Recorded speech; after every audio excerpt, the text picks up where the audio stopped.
We start off with a joke real quick. Let me think of one. Go ahead. Okay, so this husband and the wife, they take the mother-in-law, he takes his mother-in-law over to the Holy Land, you know. So they're over there, and the am I on? No, I don't want to be on for this one. Oh, really? Yeah, it's happening. Oh boy, I don't know about that joke. Everybody from up and down is watching. Wow, just this crew. Well, at the moment, no, we're live, but we're not posted live, so we can edit it out if you want. Yeah. So that would be good. So the mother-in-law dies over there. So they go to the funeral director, and the guy says, "Look, we got two options. You fly her home for $5,000, or bury her here for $150. So, you know, just tell me what you want to do, you know." So the guy comes back. He goes, "I'm going to fly her home for $5,000." I goes, "Are you kidding me? $155,000? What's the reason?" The guy says, "Well, about 2,000 years ago, a man was buried here, and after 3 days, he rose again, and I just can't take that chance." All right, that's a fair start to the show. It's off the Yeah. I think it's perfect for the show. No, I do. I do. Go ahead, go with that. That was one of my cleaner ones. I'll start with Yeah, that works. Yeah, good.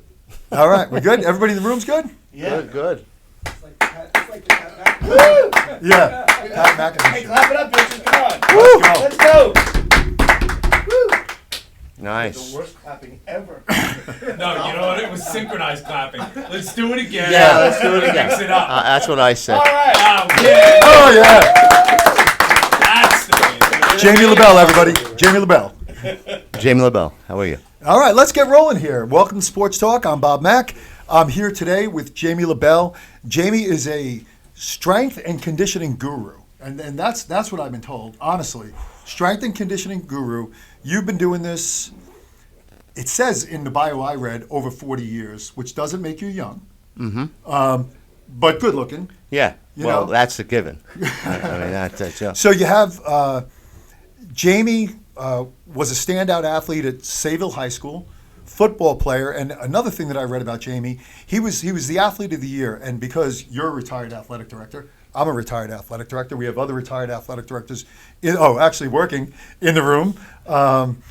But athlete of the year almost always in almost every school goes to a three-sport athlete. Is that? Yeah, I mean, that's what I've been That with. seems to be the standard. Yeah. And in what I read, it said that Jamie LaBelle was voted Male Athlete of the Year in 1979 because he hit people so damn hard in football and made such a huge impact that nobody could vote for anybody else. Well, the 11 concussions that I've had, that's, pretty much from that. So it was a nice award, but, now down I the can't road, hear huh? anything. Well, there you So go. speak a little louder if you would. I'm doing the best I can. Athlete of the Year, Sayville High School, then East Stroudsburg. East Stroudsburg. Now, yes. you went to East Stroudsburg, you played fullback, and you're, I think over historic time, you're known as a linebacker. So what made the change, and why'd you leave East Stroudsburg? Oh, that's a tough one. The reason I played fullback in high school a little bit, played both ways, primarily a linebacker, but when I got to Stroudsburg, that was it. That's what they saw the film. They saw something in the film, and I started as a freshman there, and it was a great team. We had about 7 NFL guys on the team. Yeah, East Stroudsburg. I mean, they have a good Yeah, history. it's a good program. Denny Dowd has been there for years. I think he was there for 55 years, and he was just fantastic. I wore out my welcome there. Let's just. So you leave- weren't homesick. You needed to go home. Partially, yes. I wanted to go home, and Hofstra was actually there was a wrestling coach at the time. I can't remember his name, which I hate to do, but Phil Williams. He was a CI guy, and he was the wrestling coach there, and he became a coach at Hofstra. So he kind of recruited me. He was a Sayville guy as well, and I wanted to come home. Okay. And then you go to Hofstra, right? You end up starting there at middle linebacker, and injury. Yeah, I had an injury. We won't go into it too much, but I injured my knee there in the first play of the 5th game, and it was tough. That first play injury, that happened to my son. Yeah. Senior year at Lehigh. Oh boy. First play. knee injury, ACL, Mhm. you know, and the year's done. It's Yeah. over. So for you, you have a knee injury. It ends after, I think, game 5. Still ended up being, you know, I think ranked in the top 5 in tackles, got some postseason awards. But then you get a tryout with the Jets. That, to me, that probably shows your just perseverance and wanting to be the best version of yourself. Can you talk a little bit about that? Yeah, you know, it was kind of tough, you know, because I was coming off the injury, had never had an injury before. Psychologically, very, very tough on me, you know. And I had to switch back to fullback. So. Oh, you did? Yeah, switch Okay. back to I fullback. didn't know that. And you know, it was a tough go. I was there for, I don't know, 2 months, 3 months. I did okay. Got in a fight the first day with one of the new first round draft choices, but that kind of cemented. You know, I still was a hitter. I still was doing all that, but the tempo of the game, the playbook, it was over the top for me. Okay. You know, just the play change, the quickness of it, Yeah. especially Speed of the going game, back. I think nobody really Yeah. realizes, even if you were playing at a Division I level, the pros are the pros. It's a whole new level. It was totally new, and with the plays changing at the line, and I just wasn't in the. I did okay. I hit. I did great. I broke a pair of shoulder pads the first day, but That's a hitter.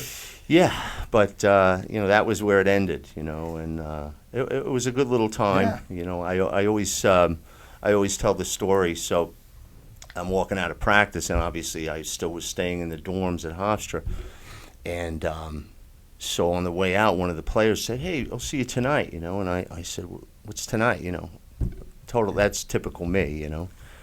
And they said, "Oh, it's the dinner, you know, with the owner, Leon Hess, and everybody's coming, Gastineau and all the boys, and, you know, it's a big dinner." So I was like, "Oh, boy, I better get a suit." So I called my mother, had her bring a suit to me at the dorm, and I wasn't at the dorm at the time, so she hung the suit up in the lobby of the Hofstra dorm. And when I got there, it was my high school suit from about 45 pounds ago. So I saw the suit. The tie was still tied, this little knot. I got it up to the room. Nothing fit. The pants, the 2 roommates laid me on the floor and pulled this thing up. Right, so I walked to the dinner like this, had the suit jacket over my shoulder. Because it probably And, wasn't getting on. It wasn't getting on. I borrowed a shirt. I had shoes. So I get to the dinner and I sit down and I'm noticing everybody's introducing themselves. You know, everybody that was there. You had to get up, give your position, you know, and tell where you were from. So, you know, I got up there and the guy next to me was the kicker from Pitt. He got up and introduced himself. And when I went to introduce myself, I stood up and the pants...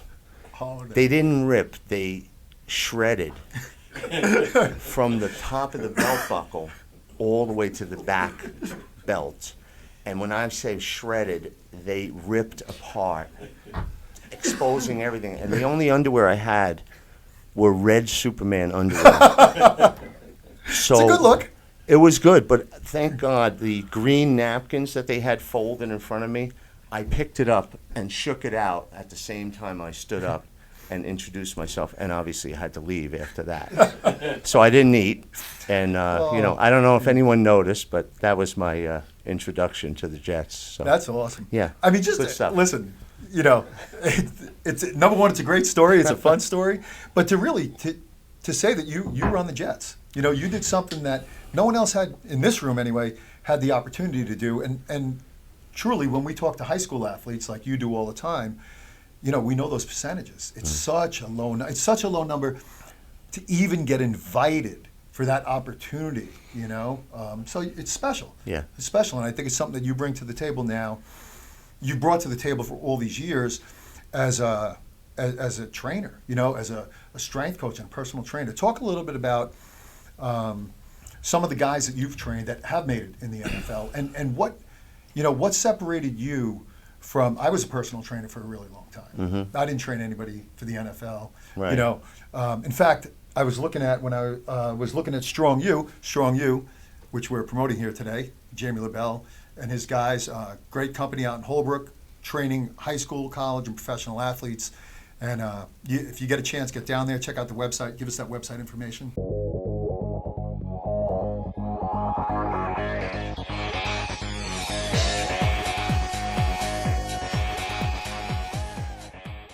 Training at that level, training athletes at that level, what's that like? Well, you know, it's funny because I'm just starting up again. And maybe 17 years ago, I probably had about maybe 75 to 100 players. They flew them into New York. I work with them doing different things, especially if they had injuries and things like that. But the program's very different. You know, when they call me, I ask them to write up everything they're doing currently. Okay. And the first recommendation I have is I want you to cut everything in half. Everything that you're doing, the days that you're doing, the sets that you're doing, the reps, everything, cut everything in half. And you're going to see a 10-pound increase in your body right away because you're recovering finally. Where you're overtraining 5 days a week, you know, Not getting any better, really. Not getting any better. So, you know, it's funny, you know, predominantly all the All-Americans, gold medalists, people, the NFL players and everything like that, no one trained more than twice a week for 25 minutes. Ever. Really? Yeah. So it's very different. It's really focused on recovery. Anybody that I've had in that gym, I used to have a gym called the Quality Rep, was in Hofstra, and predominantly, I mean, I can't think of anyone that trained more than twice a week there. You know. And this is healthy people, not just recovery. Oh yeah, yeah. Wow. Yeah. Wow. That's it. That's the whole program, and it's very focused. You're in there, you're focusing on what you're doing, you're focusing on the reps, you're focusing on, you're not focused on the weight. No one ever asked me how much they bench or anything like that. So it's very, very different than most of the things that are out there. No plyometrics, no bench presses, Right. nothing like that. So- it's all, you know. So how did, I'm wondering how you got there, because I'm going to guess that in the late 70s, early 80s, you were probably doing the same stuff I was doing. You know, Oh, yeah. squat, bench, deads, Sure. cleans. You were a big guy, so you were lifting, I'm sure, heavy weights, all that kind of stuff. And you must have stayed with it all the way through. And as it changed, meaning training, you changed with it? Yeah, you know, I was fortunate to become the strength coach at Hofstra after I graduated, and was looking for the right program. So I kind of set up a program that was half powerlifting and half bodybuilding, because I find, you know, you just got to come in the middle sometimes and do that. But I met a guy in Florida named Arthur Jones who invented Nautilus machines. And we became acquaintances. I won't say friends because, you know, I wasn't that close to him, but talking to him all the time, going to his seminars and things like that, and just learned a totally different way of doing it. And from my past training and things like that, I said, this makes sense. Because it was very different. You weren't getting hurt during it. The emphasis wasn't on how much you're lifting, how much you're cleaning or anything like that. It was just based on athletes in a room just getting muscles strong, and that's it. So it was very, very different. Different mindset. Oh yeah, Yeah. It's hard. It's not easy. It's 2 times a week. So Right. you know, it's a little bit. But, you know, a little periodization there was, you know, so we don't do it like so hard in the off season. If it's a football player, you know, the end of November there, we're not training where you're falling on the ground. You know, we progressively do it till it builds up till, you know, June or July, and then you're working real hard. So the actual time that you spend in the weight room is, you know, maybe 35 minutes in November and December, and it gets down to 20 minutes inside of July. Now, June would and you, July. did your coaches, but I'm sure as an athletic director, a part of you had to bring that along to coach, say, listen. I didn't get involved. Did you on it. did you Yeah. stay away from I that? stayed away from it Okay. because, That's got to be hard. well, here's the thing. In this field, everything's up in the air because every study will show you something different. This 3 sets of 10, 1 set of 10, 3 sets of 6. You got to do power cleans. You got to do jumping off boxes. You got got the CrossFit mindset. Yeah, there's no traditional definitive mindset. answer because you can't prove it because everybody's different. Right. That's the right. problem. And if people are getting gains doing what they're That's doing, right. they're getting That's gains. right. Yeah. So Wow. that's the difference. Yeah. So I never really got involved. They did what they had to do. I had recommendations for them. You could take it or leave it. You know, as long as I knew it was safe, I was fine with that. Okay. That was the, you know. And the guys you're working with, I think Mastronardi, Yeah, Paul. football Yeah. guy, right? Yeah. Football Okay. guy. And Yep. does he follow the same? Same thing. We wouldn't have been okay. involved together. You know, he wouldn't have got me in there if it wasn't the And same. Scotty Hicks, Scotty Hicks is there, sure. we were trainers together. Oh, that's great. Scotty and I Yes. worked together Yeah. years ago. Scotty worked for me Okay. in the 90s. And I'm Yeah. sure for him it had to be a change. Because I remember when I think we worked together at Mass Appeal. And Right, that's yeah. Mass Appeal. And What's it was- that guy's name? I forgot Oh. the guy's name. God, I don't It remember. was a good place. The big, yeah, it was a nice gym. Yeah, big Yeah. strong guy. Yeah. Yeah. Bit of a character, but a big, Oh big yeah, strong that's guy. all right. Yeah. Well, That's yeah. all right to be a character. Yeah. That's for sure. Yep. Yeah. Well, we could talk a little bit about that. Okay. Yeah. Definitely. Yeah. Jamie, so like I Oh, said, Jamie's boy. a retired athletic director, taught physical education on elementary, middle, and high school. Did you teach health at all? No. Or just No. phys ed? Just phys ed. Yeah. Okay. And what about coaching? Coaching a little football, a little bowling. I didn't know much about bowling two at the sports time. that match up but- really well. You're the Oh same yeah. kind of kid. Oh yeah. Same kind of kid. Some Especially guy the wants to lifting. hit people, someone wants to hit pins. That's right. That's right. I remember when I took over, the guy told me, look, I said, do you have any advice? If the bowling coach was retiring, and he said, yeah. When the first kid throws the ball and hits a couple pins down, as soon as he turns around to you, you're going to say, oh, you got to pick those up. So that was the advice I got, and that's what I went on. There So you I go. said that about 100 times a day, and You gotta pick very those up. interesting job. Yeah. Some split you got over there. It's a rough one. That's right. You know the lingo. And then you you say- hear the French fry thing over the thing. get French some fries cheese are done fries. for aisle number 6. So All right. Jamie, goodness. I have some stuff written down here. When I met you, I met you with some of the guests we have in the room. Darren Phillips, Charlie DeLargy, which we won't mention on air, that we just mentioned on air.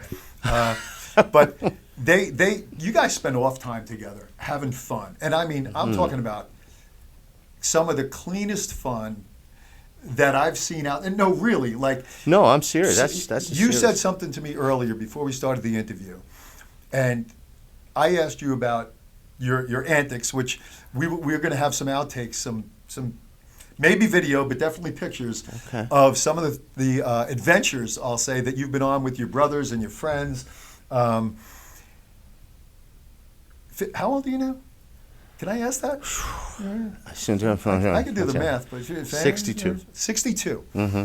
At 62, maybe running around Montauk, Manhattan, a hockey arena anywhere in the country. Sure. You could be a crew of characters from Austin Powers.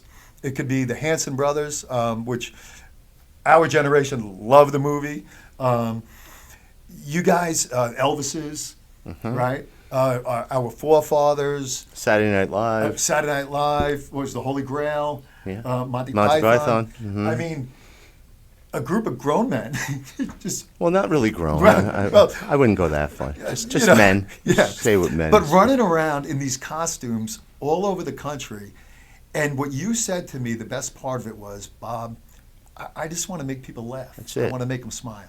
Yeah. You know, really talk about that. And that's a sincere. When I interview people, Yeah. it's honest to goodness. I try and find good people who make a difference in people's lives. Yeah. And you've done that not only as a trainer and an athletic director and a coach, but really with your antics with these clowns.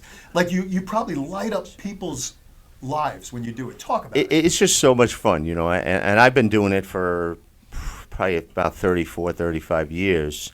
And it was just something we did. I remember the first time I did it, I went to a party at Stroudsburg, and it was, I had an okay time. It wasn't really that good. And I was passing by a Salvation Army store, so I went in and I looked around a little bit, you know, for something funny, maybe some glasses and stuff like that. So I bought these cat eye glasses, and I had a Hawaiian shirt, and I went out the next weekend. I had a great time. It was great. So I started going back to that Salvation Army, and the lady started saying, Jamie, wait till you see what I got for you today. So that was, and it was separate for Friday and Saturday night. I had to be separate. So then she started saying, look, if you're really looking for fun, I have a few dresses in the back. And I said, let's go. Give me your best dressed. So next party, I had a mini skirt on and a halter top, and we went out like that for the night. And my coach knew about it. He What was your weight at that time? I was about 2 1/4. 2 1/4. Yeah. In a little bikini top. Yeah, Good. yeah. All right. Blonde wig, usually. And then it just started adding up, and we started getting different costumes, and I had, and then the whole closet was filled with stuff. So we just started going out and going crazy, and it was just, and people were laughing, and we were having fun. And I mean, I can remember my roommate went out one night, and he had my wedding gown on that I had purchased from Salvation. Your wedding gown? My wedding gown. Yeah. Okay. So right. Are you going to pass that down, by the way? No, the thing, it never made it out of Strasbourg. Oh, yeah. all right. And it was I just the hoop part. So I started, it was just something crazy. And then, I remember the Strasbourg coach, Denny Dowds, he had a strict policy of being late. If you were late, you would be in trouble, So they had the parents' weekend with the new recruits and things like that. And I was late. I was about 2 or 3 minutes late. So I went back to my dorm, put a dress on, came back, kicked in the door, and they were introducing themselves. Each player was saying, I'm Charlie Jones, and I'm a fullback. I busted in the door, and I said, Jamie LaVolta, and I was just doing this, and I got by. He never said a word to me about it. My! The They said, parents this guy's out of were his going mind. crazy. They were laughing. The parents were laughing. The recruits from next year were laughing. They thought it was a whole skit they put on. So I skirted that one, which was great. What gave you? No pun intended. Thank you. What gave you the confidence, honestly, to do something like that? Because a bunch of us in the room have played college sports. There's not a lot of guys, and I don't care. You know, there was probably bigger guys on the team than you. Sure. That would never.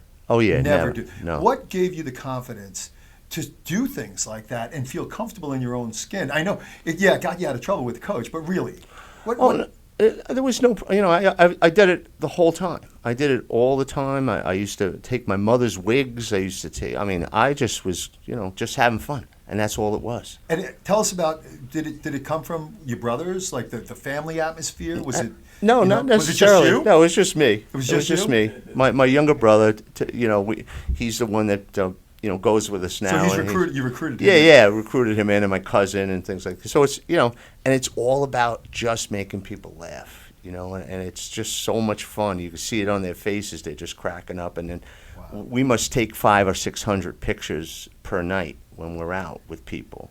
Yeah. Especially in but the they were under lock and key for a while, because I couldn't get a hold of them for a while. Things have loosened up. These pictures. Oh yeah, very tough. Yeah. Very tough. It's tough to come. Yeah, that's what I hear. Yeah, but we're getting them out now. As now I'm retired, so it's a little easier on that end. Yeah. So I let that out a little bit, but they knew at where I was working. They knew I was a little bit crazy, and just on the fun end, and it's just something we always did. I did it in high school. Is there any one night out or that stands out, or they all just kind of blend because they're all awesome? Wow, that's a tough question. Yeah. We did. You did it a lot. Yeah. Well, it's been. I think it's been like 34 years of doing it. Wow, so really? it's been a long time. Wow. So from I high school. had the invite once, by the way. Had the invite once. Had the invite, didn't show up. I know. Rented the costume for you. I don't know if that's true. It is. I don't know. I had it. Really? Can we have a show of hands on the? Now I got an IOU. Okay. So he did owe me money at one point, but I didn't cash it in. And he had an Elvis outfit. It was pink.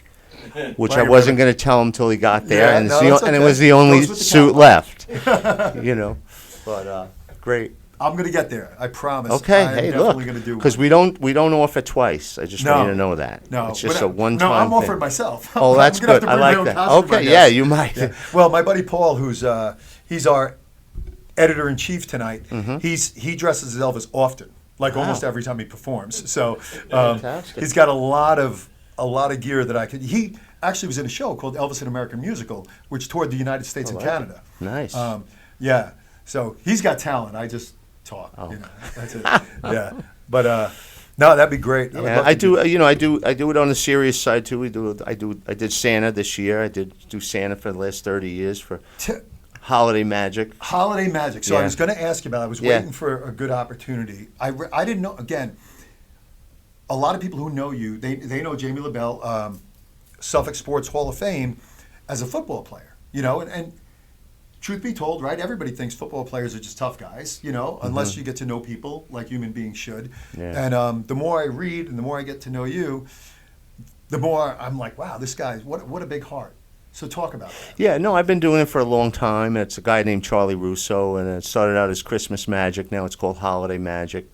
And this year we did 13,500 kids. Wow. And they Gifts, get almost right? almost everything on their list usually. These kids write in, and we try to get everything for them.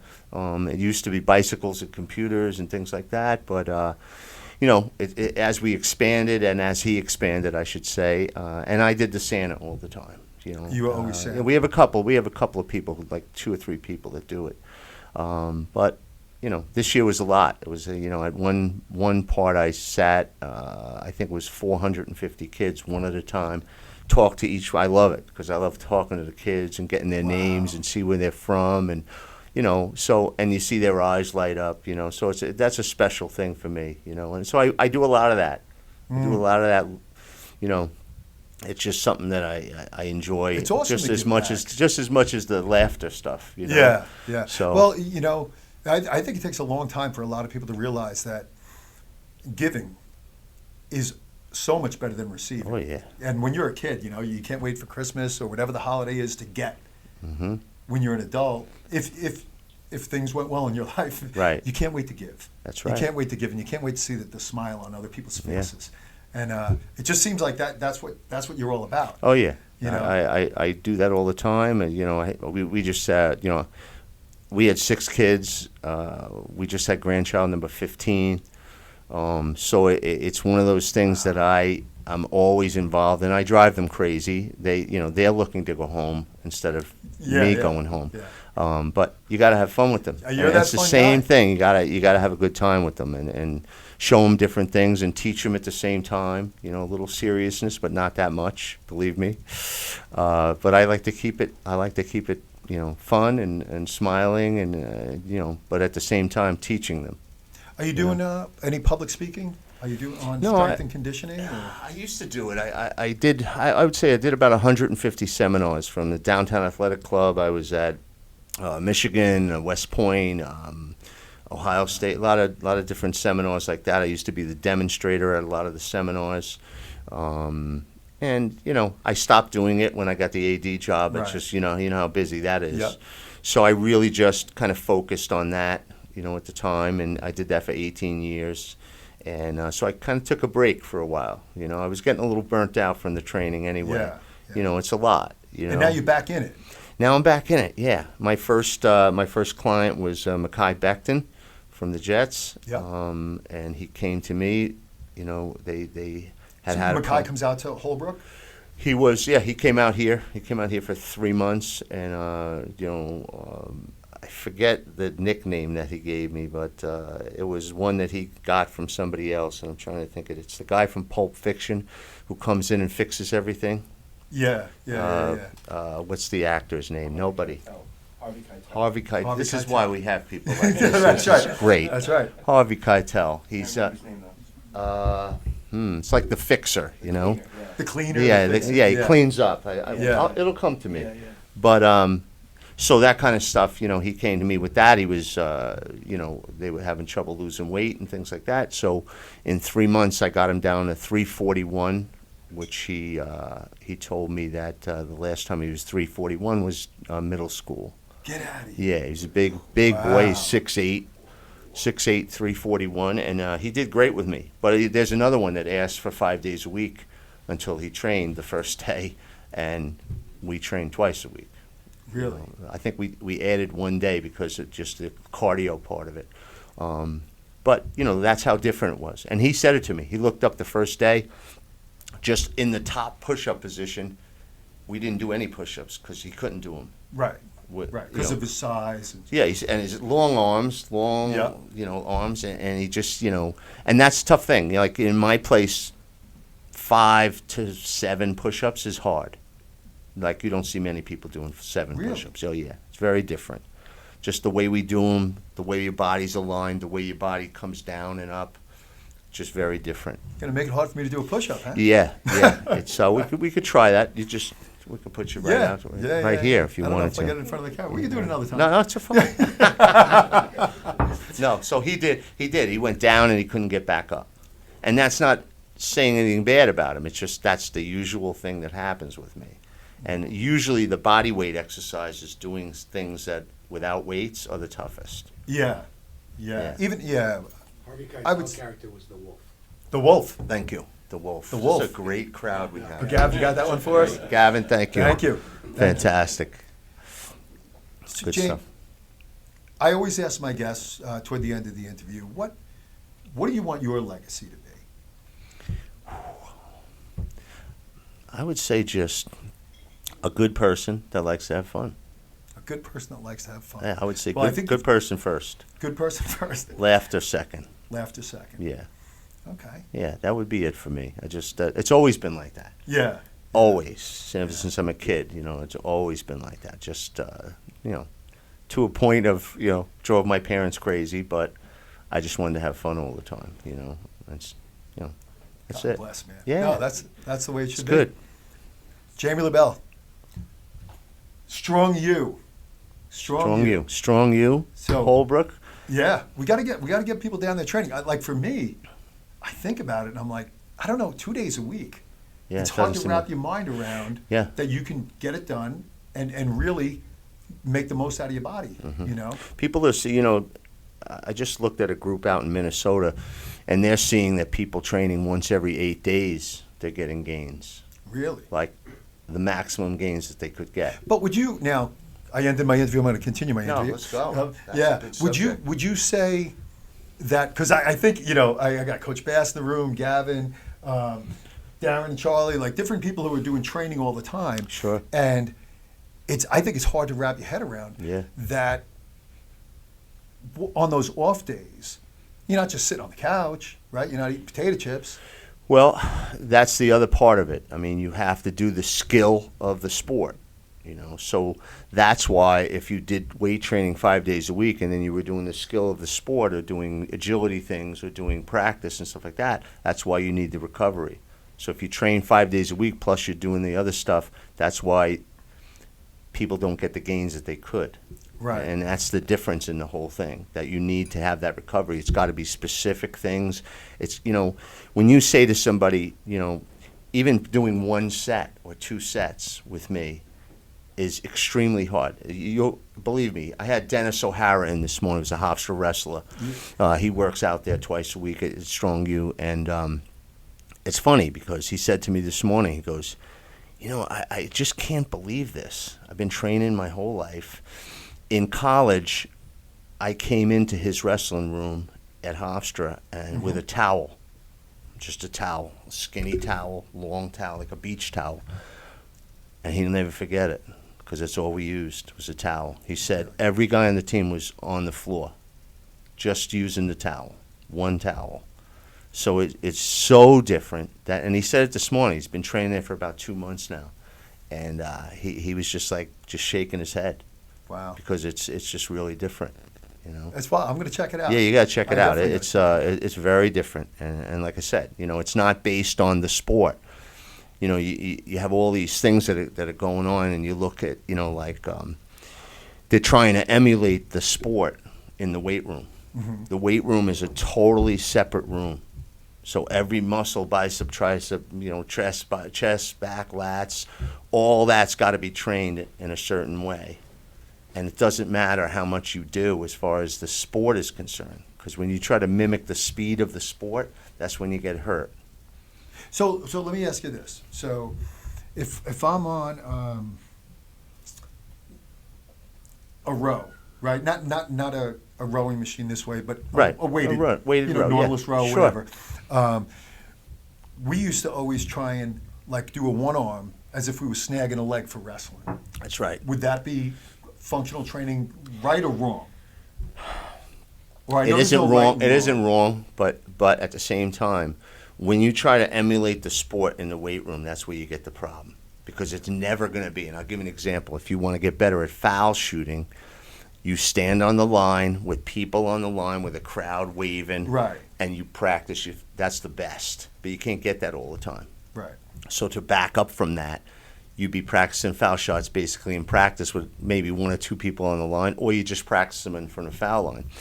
So what happens is when you try to add to that, when you make the ball 1 ounce heavier, it changes your form neuromuscularly, brain Right. to So the muscle. muscle memory. If you do that, that elbow is going to move just a little bit, and it's going to change your shot. The closer the skill that you're trying to do, that emulate it, that's where the confusion comes in. So what if about Yeah. But So, what but, about just let me- baseball guys with the donut? Well, that's the same, but it's still just a warm-up on there. They're not practicing with that all the time. But to go further in that, if you had a boulder, a big boulder, and you were practicing that to shoot, it's not going to mess up your shot. It's going to mess up your shoulder and your elbow, Right. but it's not going to Fall mess back. up your shot because it's far away from a shot. Right. But the closer, if the ball's half an ounce heavier, That's you get crucial. confusion if you do Okay. it enough. So in the weight room, when you try to do that, that's where the confusion comes in and the injury. It's like the old boxer, they're boxing with the hand weights. Mm-hmm. Nothing could be further. Because if you look at it, they're trying to the weight is going out. It's putting stress on the elbow and the shoulder because you can't stop it. So you put down those weights and you feel quicker, and that only happens for about 15 seconds in your brain afterwards. So if you wear ankle weights Right. and you run Right, and you right. take them off, you feel quicker. The only reason you feel quicker is It's your a lighter body. load at the moment. That's right, and it disappears in most people. Right. Maybe 15 seconds and it's gone. So that's the difference there. Lastly, since you mentioned the boxing thing, Mm. another thing I read about, was it you or Rocky first with the raw eggs? With the what? Raw eggs. You 22. Oh of them? yeah, no, I did that. I did everything except Before, Rocky? steroids. Before? Did none of that crap. Yeah. I was, my father was a big guy. I was, big family and stuff like that. I lifted all the time. No drugs, nothing like that. 22 eggs a day at one time. There's a bodybuilder named Lee Haney, Lee Haney, I remember. who's Lee dead. Haney. I wonder why. So, from that, and he was eating, and that's what I was doing. Shout out to Lee. I was right? eating 10 eggs, for breakfast there Yeah. at Stroudsburg. I remember going over to the Union there, and this lady was cooking up the eggs, and then I would drink them at night to get the 22 in. I don't know how long I did that for, but I did It's it in for the a while. article, so. Oh, okay, yeah. Yeah. So, it's one of those things, You look, he's got muscles. You open up the page, and yeah. he's doing a crab pose, and you go, I want to look like that, and it says he's raw 22 eggs, That's and awesome. and cement blocks over, that's what he ate as well, cement blocks and 22 eggs. So I couldn't get the No, the cement cement blocks. blocks didn't go down I couldn't. too good. No, not good. So Wow. Jamie, thanks for coming on the you show. got it, man. Thanks for having Jamie me. LaBelle, everyone. Okay. Sports Talk. Well, No banging on the table. Yeah. Oh yeah. I'm not banging. No banging. No banging. I'll be banging later, but not banging. Nice. Hey, good for you. Nice. All right. Oh, I wanted to ask you. So I got Strong University. Yeah. That's what you're doing. Strong U. Yeah. That's Strong what I'm U? doing now. Yeah. Is it Strong University or Strong U? What's We're the going company? back and forth. Oh, really? Yeah, it's strong U. You can go with strong U. Doesn't matter, but it's fine. No, whatever you want. Go ahead, edit it up. Yeah. All right. So I invited in Charlie DeLargy just to give me a little bit. Tell me, what Jamie LaBelle means to you, and about Jamie LaBelle, your history with him, and his athletic prowess and all that. Oh well, I mean, Jamie's a great guy. It's funny, when you go through life, you get, you have tons of friends. You got tons of friends, even ones that are making pictures in the background to see if they can make you laugh in front. But really, when you have close friends, you get a small group, and you find out whenever you're through tough times or various times who a tight group is. You know, it's nice tonight because I've got like 4 of those people, 3 of them in this room, so it's really nice. And Jamie's definitely one of them. He's there with you, good or bad, but he's always there as a positive role model. You know, a person like him comes along. You're not gonna meet many people like that in your lifetime, and those are the people that you want to hold on to and you know you're going to for the rest of your life. Awesome. And what about Jamie in the Hall of Fame? Well, You were Sayville athletic director. The fun part was, I was the AD there for 10 years, which they say is 70 dog years, but which was a great place. And one of the things that I looked at during that time, they have history that goes back to the 1920s, but they never had an athletic hall of fame. So that was one of the parts that I wanted to start, and a lot of people helped with it. So we ended up with an inaugural class of just 28 athletes. And people might think 28 is a big number. When you're doing this But around the history of the 2000, school, yeah. you're going from the 1920s to 2004, 2005, Yeah. in 80 years to narrow it down to that. And the people that we selected, and unbelievable people, and Jamie was one of them. Wow. Jamie was in for football, and anybody you talk to. Over that period of time, Yeah. to be part of that inaugural person- group is pretty amazing. Yeah, there was a good number of the people from the 1920s, 30s, 40s, and Jamie, I think, was 77, if I'm right. If I remember the year, I'm not sure. 79. 79. 79. Yeah. Now he's Now we're not close friends. You know, well, that was the end of that. Charlie, thanks for coming. But no, it was a good time. And whenever we did the Hall of Fame, because we had a Hall of Fame committee and people had to be presented to our group, it was amazing whenever you heard the stories about him. Thankfully, most of the stories about him were about him as an athlete first. Right, yeah. And then once we decided that he should be selected to Hall of Fame, then some of the other stories came out. But he was already picked. Yeah, So we yeah. could. It took really you and Darren, who I'm going to have next, for me to learn who Jamie really was. Because I knew he was a trainer forever. You know, I knew that before I became an administrator. You know, you heard of Jamie LaBelle and being this big strength conditioning guy, you know, that a lot of high-end athletes used all the time. Mm-hmm. But I had no idea, you know, the fun side of him, the big heart that he has. Huge heart. You know, one of the other things that, you know, when I was listening to the interview and you talk about various things, we went through, you had COVID, where everything was shut down. Yep. Pretty much knocked out. And one of the things that he didn't mention, because he won't bring up stuff, but Jamie was thinking about all of the people that were, during COVID, all the doctors, ambulance workers, all the various people that had to really put their life on the line for people. So Jamie came up with an idea, just goes and he wants to do cakes for them. And, you know, if you knew pies. If you know anything about Jamie, you know, when you think about pies, you might start off about, all right, are we going to do 2 or 3 for the local ambulance group? And Jamie put it out there, people donated, and Jamie started off with only a couple hundred pies. And then it got to around 500, and I think he I don't know if he got to the 1,000 mark. 5,000. Yeah, so He 5,000? ended up delivered every one of them. yeah, Wow. ended up going and delivering them. And it was kind of funny because during that time we were all in, and that was the way I actually got to, in the Target parking lot where we would get together every now and then. But in which I did 1 run, Jamie did 5,000 runs. Oh, But he went and went to the various hospitals and various things.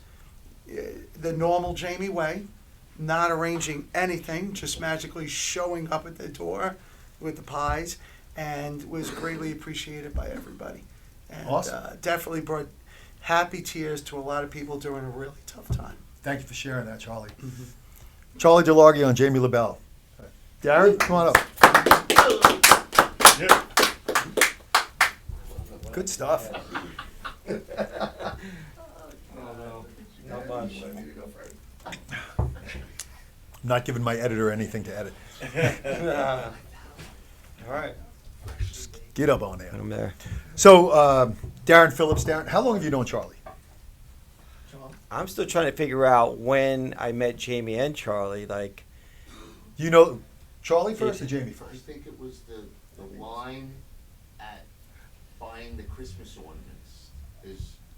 He was telling us earlier about you guys being online buying Christmas ornaments, and Do you remember? I think he bought one. San Diego.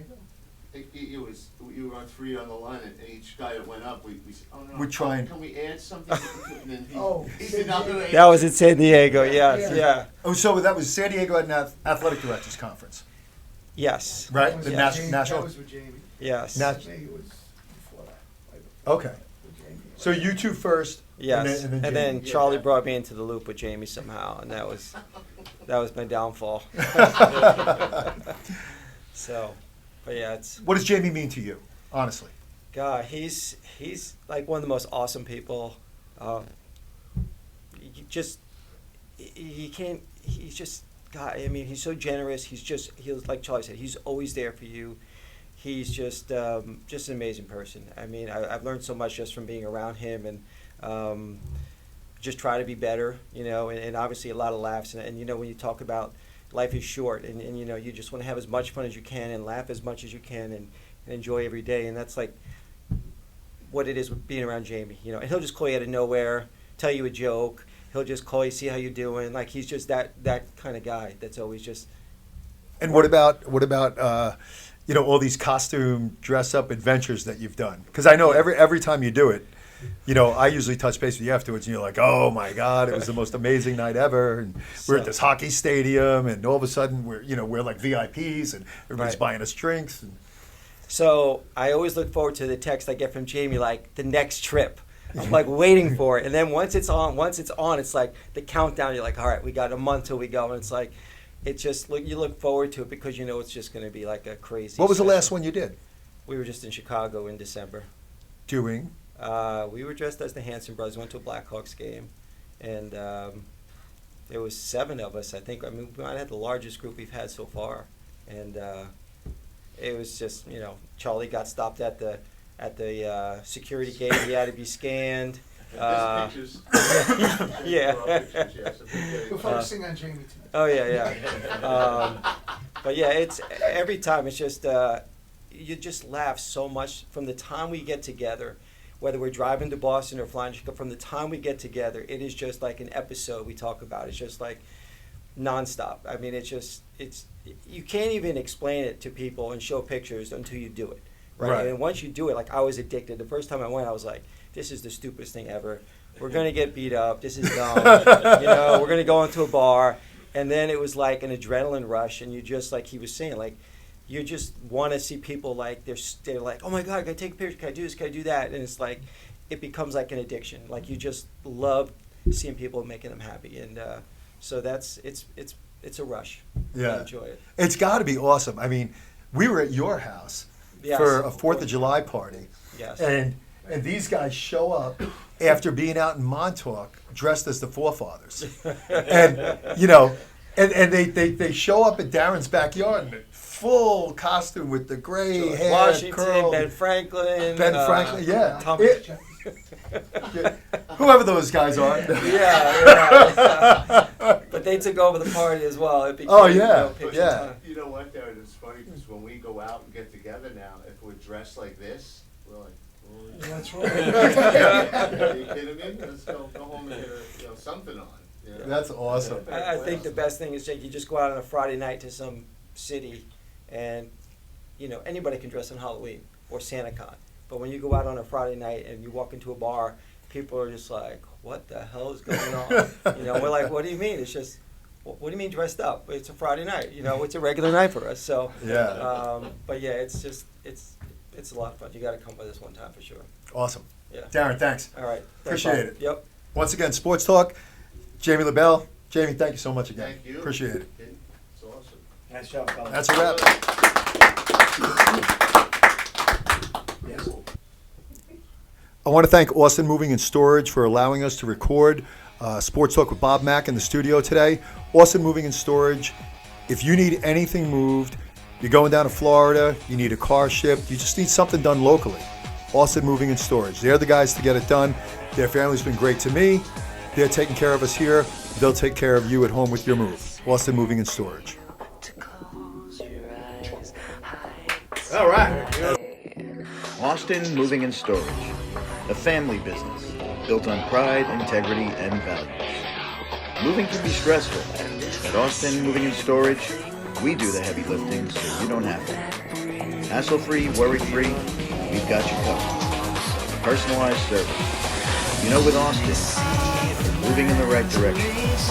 Austin Moving and Storage, your trusted Long Island nationwide movers.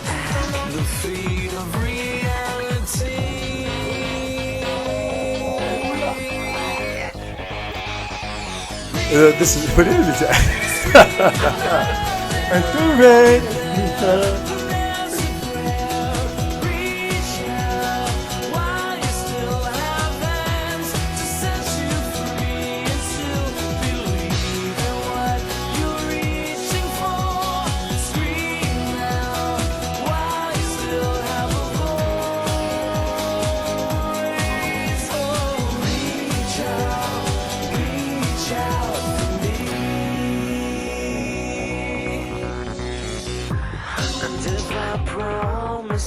I'd find a way, you know that it's already done.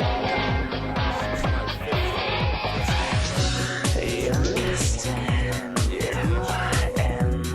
I'm the fight, it's just begun.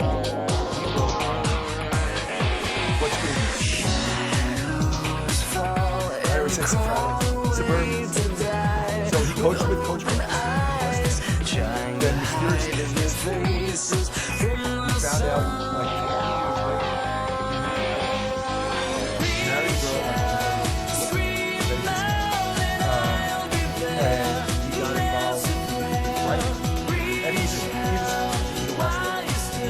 soccer player, baseball player, but he's also an actor. You know, like out of all those things colliding in one world. And he went to LA and he wrote called Suburban. And yeah, Jennifer Love, Will Ferrell, Ben Stiller's, Jerry Stiller, yeah.